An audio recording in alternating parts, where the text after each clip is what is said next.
In this third and final full week of the campaign, the agenda assessed the party's promises on transportation, found out why Doug Ford's mandate letters from 2018 are headed to the Supreme Court of Canada, and spoke to NDP leader Andrea Horwath as she was recovering from COVID.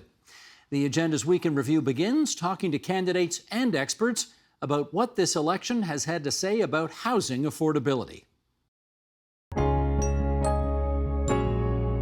We too recognize the need for the 1.5 million homes over the next decade. At the same time, the priority is towards the affordable housing crisis and finding these solutions. Of that 182,000, 100,000 would be affordable housing units. 60,000 are specific permanent units that have wraparound mental health services, so that supportive infrastructure is in place. And 22,000 would be dedicated towards the Indigenous communities of our province, and it would be an urban-rural Indigenous-led strategy, so that we're looking at the whole picture there, but still recognizing the 1.5 million home target along with the other three parties. So that extra bit that you just referred to, you think that distinguishes your housing plan from the other three major parties?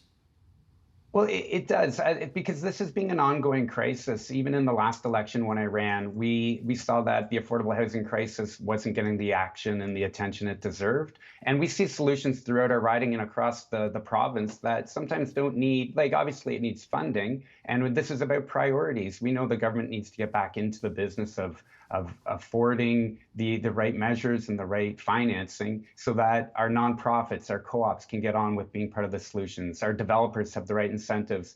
And again, we come back to why are we talking about the Conservatives building a multi-billion-dollar highway, sprawlway, if you will, when the housing issue is at a crisis level and we know where the priorities are. We've heard it from voters across this province. I'm going to mark you down as being against Highway 413. Have I got that right? You sure do. And the Bradford bypass while we're at it. And the Bradford bypass too. Okay. Since you're all basically agreeing to match what the Conservatives have promised in their April 28th budget, let me, and why don't you start here? I guess the question at this point then becomes, you're all pledging to build a lot of new homes, and we don't even know if this is possible. What makes you think we can actually do 1.5 million homes over the next decade? Yeah, it's an ambitious and a really important target, and I really want to thank the folks at More Neighbours and several other advocacy groups that I think have really helped us in the conversation to move us along. I think all the parties were encouraged by More Neighbours to set this ambitious target. And so for me, the mechanism that's really important, that's part of our plan, is the creation of the Ontario Home Building Corporation. The focus for that agency, this new public agency, like a Metrolinx, is to actually do the work of financing and building more housing. And that's going to be deeply affordable housing. We're targeting 138,000 units of deeply affordable housing, 22,000 Indigenous-led, 78,000 social housing, and 38,000 supportive housing, with additional operating funds to support the community agencies that do the work around the supportive housing piece. We know that that's so important right now. And so as we build that out, we want to emphasize that we want to see housing built along the transit corridors. We're investing billions, as we should do, in the transit infrastructure that we desperately need in this province, that we really, delayed for many years on. And so I'm very, very proud of both the transit investments and the housing investments. And we know that, that every dollar that we put into building these investments, making these choices, brings back $1.40 into the economy. Coming out of World War II, what did we do well in this country? We built cars and we built houses. And so coming out of the pandemic, our opportunity is to make smart public investments in a way that's really going to drive our opportunities to create the housing and the transit that we need. And over the last couple of years, Ford in the last election promised that he would bring that affordability to us. And we've seen the housing prices jump by $500,000 over this past 4 years. What we want to commit to is doubling the pace of construction than it currently is at the moment. And that's not something that the Ford government has invested in their budget. They have not put those measures in. Our budget and our plan makes the commitments right away for us to try and double the supply and that build in as the first go. All right, Kristen, do we even have the people power to meet these very ambitious targets? Well, we're certainly going to have to build that. The capacity of the construction industry has to be scaled up, as well as the ability to lift some land use planning controls, which is what is going to be so helpful with the NDP platform. Is that we're committing to ending exclusionary zoning in too many neighborhoods across Ontario.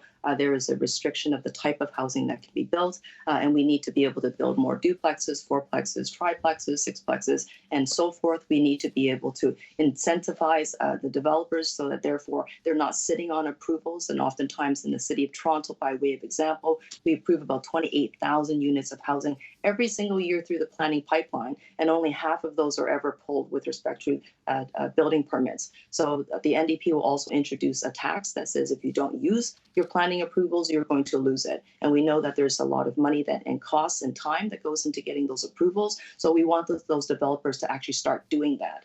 The other thing I think is critically important is to make sure that we have inclusionary back online. One thing that we have seen the Ford government do is weaken inclusionary zoning. The Liberal government delayed the inclusionary zoning request from municipalities. So it's not just about increasing the supply, which is absolutely critical, and we're able to do that. I think part of the big issue that a lot of the plans really don't talk about specifically, right? Some of the Green Party and the New Democratic Party talk about this specifically, is just the speculation in the market, right? So a lot of the housing sales that we're seeing or home buying patterns are not from families or individuals trying to find a place to live. It's from investors, right? So when a quarter of your kind of housing is being bought by investors, that's creating a different drastic market for people to actually buy a place to live. And what's just happening is that a lot of people are kind of distancing themselves from the kind of inner core of these urban areas and moving further and further out into these smaller towns to just find an affordable place to live. So I think a lot of the housing issues that also are in conjunction with the wage issues, right? All the plans state how housing costs are rising faster than wages. So there's no holistic view on how we're going to even increase wages or incomes to even afford a housing stock that we're talking about. So you get this kind of constant reshuffling around as people are just trying to find affordable places to live across the province, which is putting pressure on some of the smaller cities that we were just talking about. Well, there's that word again, affordable. I've heard this 1,000 times in the campaign. Affordable housing, deeply affordable housing. Karen, I want to understand from you what, in your view, constitutes, in this day and age, affordable housing. So in housing policy, we have a definition of what is affordability. We say a household should spend about 30% of its income in order for it to be in affordable housing. Now, the issue is that we have a crisis of income inequality. We have a growing of the 1% and then immiseration of the middle class and moderate income folks and lower income folks. So the affordability crisis extends now through 80% of the population. So that narrative, however, has not caught hold with the public. So the public doesn't understand fully that the affordable housing crisis is now about them. It's about their children. It's about their grandchildren. Well, tell me this then. If traditionally we've always considered affordable housing to be housing on which you don't have to spend more than 30% of your income, given the reality on the ground today, do we need to reevaluate what that means? Maybe we should just be expecting to pay half of our income on housing these days because that's where it's at. What do you think? I don't think the math works out, Steve. If you look at household budgets and you look at rising food costs, rising transportation costs, there's just no room to pay more for housing. Tim, do you agree with that? No, this debate's a bit like how many angels can dance on the head of a pin, right? In terms of one thing I've learned in all the time in public life, Steve, that people are people. They'll make choices. Some will spend more than that. Some will spend less. The number I focus on is the rate of home ownership in our province. And a great story about Canada has been that from Confederation through the wars, the 1970s, you had a better shot at owning a home than your parents or grandparents. And that built our middle class. It's the strength of our social fabric until the last 6 years. Well, 2016, it headed downhill. We put a focus on getting that number back up, getting back up to about 70% of adults in Ontario should be homeowners. And that benefits renters as well, because when you move into a home that you own, frees up more quality rental, and it goes all through the spectrum through social housing as well. That's my target. Okay, Paul, would you agree with that approach? Yeah, I'd love to jump in on that front. So I think Tim's really bang on in observing that homeownership has been changing. And we do need to see that there's an age polarization here. So homeownership continues to rise for an older demographic in Ontario. But by comparison with when baby boomers started out in Ontario as young adults, homeownership is now down 20% for those under age 45. And that's a really big challenge because, as Tim showed, as homeownership declines for younger demographic, there's more competition for rentals that drives rent up, and then it's harder to save for homeownership into the future. And then I think Karen was making a really important point about the degree to which there's like a hollowing out of our middle class. But I would want to put one refinement on what Karen said, because there is a hollowing out in two ways. One quite positive. For an older demographic, the amount of wealth people have been able to acquire from having slept in their home, cooked in their home, raised their kids in their home over the last decades, is pushing many older Ontarians into something above the middle class. You only need $1 million to really be the global 1%. Ontario's housing system is producing a lot of global 1%ers, and it's their kids and grandchildren who are then being pushed out of the middle class because they are struggling to be able to find secure housing with enough bedrooms, whether as a renter in a co-op and maybe homeownership. I mean, homeownership is being pushed out of reach for young people who are in six figures as lawyers, let alone the middle class in terms of the earnings. Do you think transportation has gotten short shrift in the campaign? Not at all. I think there's been a lot of conversation around transportation with the various party platforms related to whether it's transit, roads, operating funds for transit, capital, some different ideas around getting around Northern Ontario, electrification.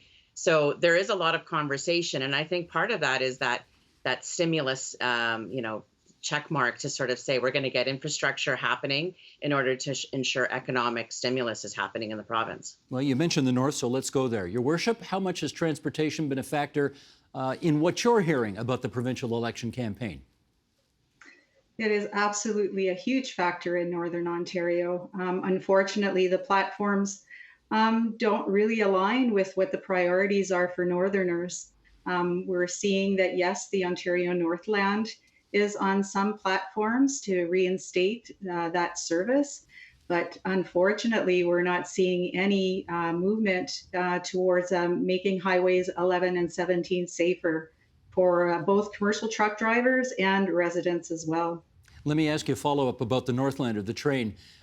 Yeah, a bunch of them are promising it. Do you believe they're actually going to do it? It's a plan. I think that their heart is in it. But at the end of the day, unfortunately, it is my opinion that it's not going to go forward. Because? I think it's the ridership is one issue.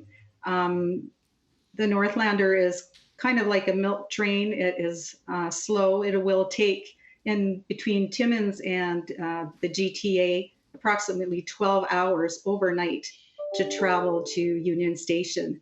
That will certainly make ridership lower. I think that as well, we're in a state where people these days we're spoiled. We're used to using our vehicles. We're used to getting there faster and having the flexibility to travel from one place to the other. So unless the price of gas goes up substantially, I think that we'll still want to take our own vehicles to travel to Southern Ontario. I think a furry beast just made a cameo in the background of your shot, Your Worship. I think I saw that. Anyway, please welcome him or her to the broadcast at your convenience. Jeff, let's get you in here. How, in your view, has the pandemic changed the way that you look at transportation in the province? You've been on this program many times in the past talking about it, but I presume things are different post-pandemic. Yeah, thanks, Steve. As we come out of the pandemic, we have been spending a lot of time thinking about how we get around. And certainly public transit during the pandemic has suffered. People are just, uncomfortable being in what we might call mass transportation. It just wasn't a really viable option during the public health emergency. But what's happened, Steve, is that we've seen really major growth in active transportation. So we've seen much more walking, much more cycling. This is just a way both to get out of the house during the lockdowns and so on. And people who have never experienced that as a way to commute or commuting from home are now seeing these modes as a much more viable alternative. So I think as we come out of the pandemic, it's going to require a major rethink. I hope we don't default back to the auto dominance that we've seen for decades now. I hope that active transportation will continue to be a viable opportunity for people who want to travel. And I hope that public transit, returns to its pre-pandemic levels and continues to grow. Just for those who are coming to this story new, what's a mandate letter? A mandate letter is directions that a premier or a prime minister gives to each member of his or her cabinet as to their priorities in the coming year. Now, recently, and by that I mean Kathleen Wynne in the previous Ontario government and Justin Trudeau in the current federal government, have released their mandate letters, their marching orders to the cabinet ministers. Doug Ford has chosen not to. Do you know why? I don't. It's puzzling. One would think, as Kathleen Wynne and Justin Trudeau felt, that you want the public to know what the government's priorities are in each of its for each of its ministers, and they proudly trumpet them. So all of us were a bit taken aback in 2018 after Doug Ford was elected, when the CBC's request for access to the mandate letters was refused by Cabinet Office as a violation of Cabinet confidentiality. Now, having said that, there is no law or legal obligation that requires them to do that, right? No, but all governments, and Doug Ford is quoted repeatedly as saying that he's a strong believer in transparency.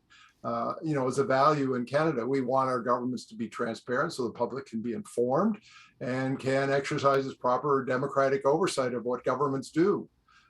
So there's every reason to release them, although there's no obligation to do so. I know you're not a lawyer, but is it reasonable to argue, as they are, that mandate letters are all part of cabinet confidentiality? We don't release what ministers say about various topics at the cabinet table, and this is merely an extension of that. That is the argument the Ontario government is making, and it's an argument that I think is wrong, but it's also an argument that the Information Privacy Commissioner of Ontario felt was wrong. It was an argument that the Divisional Court that reviewed the Information Privacy Commissioner's decision felt was wrong, and it's the decision that the Ontario Court of Appeal felt was wrong.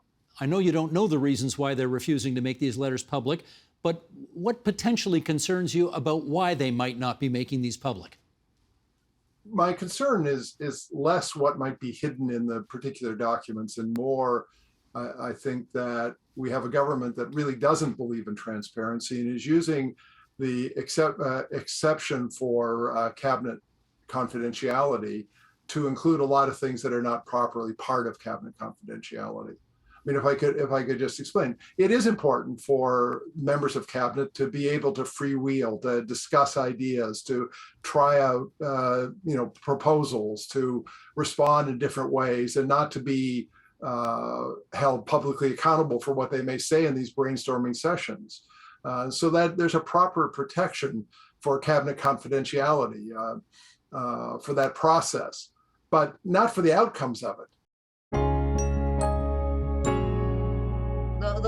Those multimillionaires in Ontario are not stones. In fact, they have a lot of wealth, and many of them have seen a significant growth in their wealth over the last couple of years. And so we absolutely are going to ask them to pay a little bit more. And the same with those corporations that made windfall profits during the pandemic and should be contributing to making sure that we fix the things that are broken.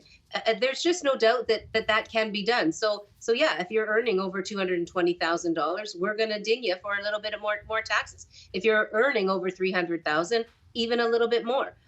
These multi-millionaires that we have in Ontario can afford to pay a little more so that everyday people can afford everyday life in our province. I was on TikTok the other day because, of course, I'm sitting home with the virus, and I was just scrolling through. I don't do that very often. My sister does it all the time. I can never understand why she's sending me TikTok clips, but I started doing that, and I landed on this one woman who was maybe in her late 20s, maybe possibly early 30s, and she was sobbing to her camera and basically saying, I can't make it anymore in Ontario. I can't pay my bills. I don't know what I'm going to do. I can't afford to live here. And she was crying. And she said, certainly I'm not, am I alone? Am I the only one? Am I alone? And then it made me scroll even more. And the number of young people that were on TikTok describing how hopeless they are about how unaffordable life is in this province, it's devastating. And so we have an obligation to learn those lessons that were taught by COVID and to take seriously the fact that we have to bring hope to the next generation. Okay, here's where I circle back to the conversation we were having a few minutes ago, where we talk about who is if you don't like the current government, who is the logical alternative? And I guess the New Democrats and the Liberals both have a tougher road in a way, because they both want to be the champions of the progressive vote. So they got to deal with that first, and then once they've got that figured out, they can go take on Doug Ford. And I wonder if that makes it just that much more difficult for you to get to where you want to be at the end of the day, because the first thing you got to do is you got to convince people you're better than the Liberals, and then you got to convince people you're better than the Tories. Is that harder to do? I don't see it that way at all, Steve. In fact, I think job number one is to make sure that we defeat Doug Ford in this election.